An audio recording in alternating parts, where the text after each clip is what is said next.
What's up guys, it's your boy BATU and welcome back to the channel. Sorry for haven't been uploading recently, just got very busy these past 2-3 months, but I'm sure I'm back, baby. So if you haven't read the title already, this is the mid-tier basketball shoe list.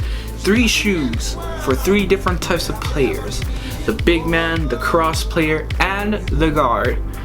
All between 100 and 150. We're not going to the low end and we're not catering to the high end. We just want the smack dab right in the middle. $5 footlong style.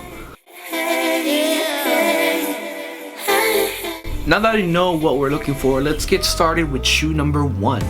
The Nike Kevin Durant 12. Currently this shoe retails for 150 bucks, but I've actually seen it a lot lower at around 120, $110. This shoe is specifically tailored towards big men, and you can also wear it if you're a guard. So I've seen like Quinn Cook wear it and all that stuff.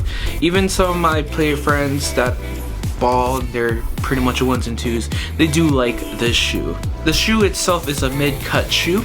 It's very comfortable, especially because it does have Nike Zoom technology. In terms of cushioning, as I mentioned, it does have Nike Zoom. It has different zoom areas per se, and you know, people kind of say that it feels kind of like a pillow when you're stepping on it. I think that too, but the one thing that I have is I'm a flat-footed person, so only specific regions of my foot feel cushioned. Otherwise, like other parts, they don't. And I think that's just because I am flat-footed. That's a problem that I've been having for a very long time. In terms of traction, it's very good indoors with very good stoppage and very good squeak and bite. But outdoors, and most certainly, it is a dust magnet. It attracts dust a lot, and I think that's because of the traction pattern that they used. Otherwise, overall, it's a very good shoe. It is, I would say, it's pretty much on the higher end of this budget. It is perfect for everybody, but mainly towards the big dudes like me. And if you are a fan of Nike Zoom, I think this shoe will benefit you a lot. I haven't even done a full review on it, and you guys will see it later. But KD12, shoe number 1 on the list. The next shoe on my list is the Greek Freak 1s by Nike. Yanis' very first shoe. Now this shoe can retail for 120 bucks, but I've seen it lower at around 100, maybe 70 bucks at the lowest. Obviously if you buy the $70 one, it's probably trashed the hell up. This shoe itself is a low cut, and if you're a big fan of Kobe's, you'll pretty much enjoy this shoe because it's almost identical to, I would say, around maybe the Kobe 5, Kobe 10 era of shoes. Although this shoe is a low cut, it does have very good lockdown and support, especially for big guys. Now keep in mind that Yanis is a big guy, around 7 foot. He could pretty much be playing both center and forward, but it is good for both bigs and smalls alike. In terms of the cushioning, I would consider it more of a reactive pair, and for me, I do like having reactive shoes. There's no cushioning around like the toe, forefoot area, around the toe area, but there is double zoom units on the back heel. That way your heels don't hurt while you're playing. The one gripe I do have about this shoe is traction. It's on and off with this shoe.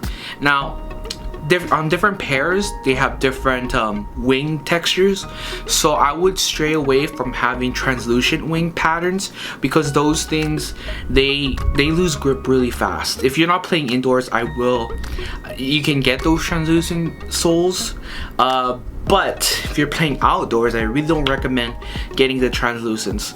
The translucents are most seen in the first colorway, the black and white one, and then the Coming to America also has a translucent, but I would really stray away from getting the translucent wing tips and try and get the traditional rubber ones. Overall, this shoe is really good for a cross player, a guard and a center, pretty much a point forward.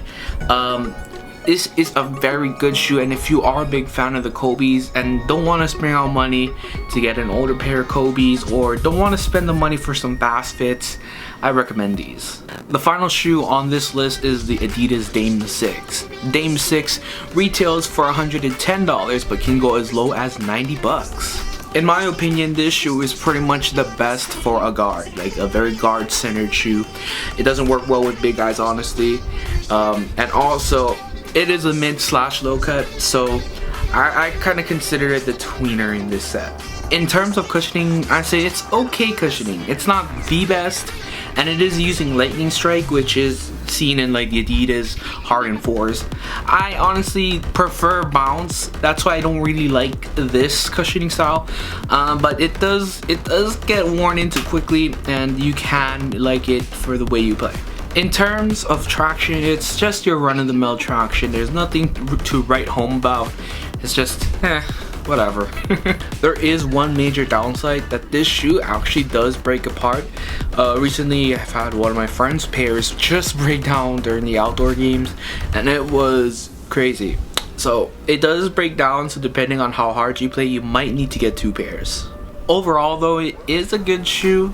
It's okay, but there is some issues where it does break down easily, and if you do decide to buy this shoe, you do need to go a half size down because it does run a little big. I do have an honorable mention in the Nike PG4, mainly because I haven't played a lot of games in them, so I'm not sure how I'm gonna rank them just yet. But without spoiling the review itself, it is a good shoe. It does hurt around the side, so there is a big break-in time, but for the price at 110 bucks, I think it's a pretty good shoe so far. And with this new zipper tab, I do like it because your foot does not move. It's like a second sock. And that's my mid-tier shoe budget for 2020 spring and summer basketball. If you do have any comments, or do you haven't seen your shoe in this set, just let me know what you think about them, and I'll probably check them out. Other than that, check out my previous videos here, and I am going to be uploading more. I'm going to try and strive for a video a month, but I can't promise that.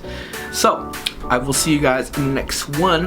The next video should be describing what in the world I was doing and why I wasn't uploading, and it does have to talk about some stuff. So see you guys next time. Peace.